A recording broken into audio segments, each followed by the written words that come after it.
Bismillahirrahmanirrahim. Nahmaduhu wa nusallihi ala rasulihil kareem wa alihi wa ashabihi ajma'in amma ba'd. This is the first part of the talk, Do Not Look Down Upon a Sinner, by Mufti Taqismani Damat Barakatahum. Hadhrat Thanvi Rahmatullah Alayhi said, "It is permissible that you get angry with someone who commits a sin, but never think of them as being inferior to you. And if you are ever tasked with correcting someone's behavior, never think that you are better than them. It is possible they are like the prince and you are just the prince's tutor.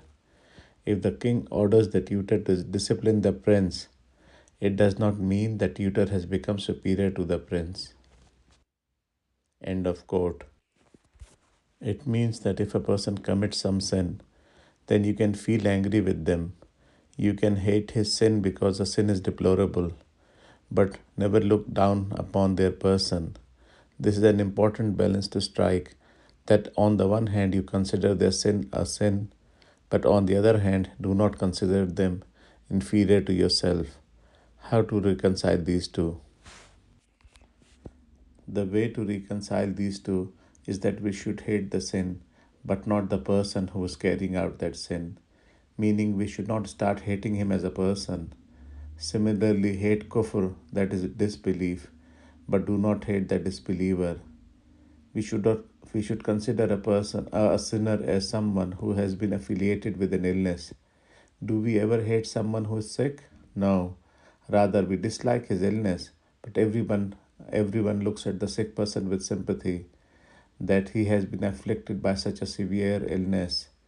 In exactly the same way, if someone is engaged in a sin, then dislike his actions, but do not dislike his person, rather pity him. Sometimes people turn towards religion or are born in an environment which is generally religious.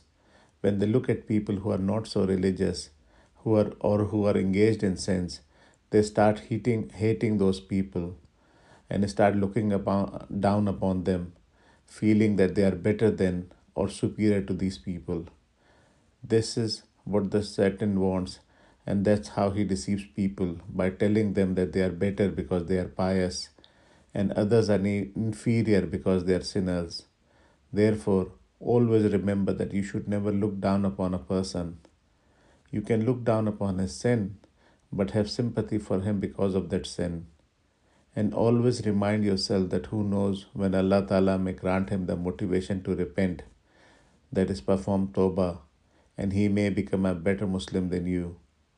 And even when another person may apparently be engaged in sins, who knows how many good deeds he performs which are known to us, and how many sins we are engaged in for which we have no self-awareness. Hadhrat Thanvi Rahmatullah said, "Those who are traversing the path of Tazkiyah, that is purification of their inner self, get afflicted by two types of spiritual illnesses. The first is Kibr, that is grandiosity or arrogance, and the second is excessive Tawazu or excessive humility. Kibr is that a person starts reciting some Tasbeehat. They start believing that they have become a great saint. If they start praying Salah, they start looking down upon those who do not pray Salah. The treatment of this Kibr is to remind oneself that Kibr is one of the greatest sins, and many pious people lost their way because they had developed Kibr. Satan, who at one time was famous for his worship of Allah Ta'ala, was condemned for all eternity purely because of his Kibr. Undue or excessive tawazu, that is humility, is that a person starts denigrating himself to the extent that he starts rubbishing his prayers. For example, people start saying things like they pray Salah, but there is no khushu, that is humbleness of heart in it. They do zikr, that is remembrance of Allah Ta'ala, but do not get any spiritual benefit out of it. So their acts of worship are worthless. Ma'azallah. The treatment of this undue excessive tawazu is to say to Allah Ta'ala that, "O Allah, I am extremely grateful to you and thank you that you have given me the motivation to pray Salah and do zikr. Otherwise, it was not my station to worship you without you allowing me to do so. End of quote. In this quote, Hadhrat Thanvi Rahmatullah Alayh has mentioned two opposing types of spiritual illnesses. If a person develops motivation to turn towards deen, Satan tries different tricks to misguide him. Initially, he tries to keep a person so preoccupied with other affairs that it does not even occur to him to turn towards deen. For example, keeping him engaged in worldly pleasures or earning more or more material wealth. But somehow, if a person does manage to turn towards a religion, then the Satan tries to make him go down the wrong path so that all aspects of his worship would be destroyed. In this quote, Hazrat Thanvi Rahmatullah Alayh has mentioned two of those risks. Satan's first trick is that he puts thoughts of arrogance and grandiosity in the mind of the person who has who has recently turned towards deen and says to him things like, "You have become so pious, you pray Salah so regularly, and with such khushu and khuzu, you have become so punctual with Jamaat. There are so many people who are negligent of their prayers, who do not pray the Salah, who are engaged in so many sins. You are better than all of them."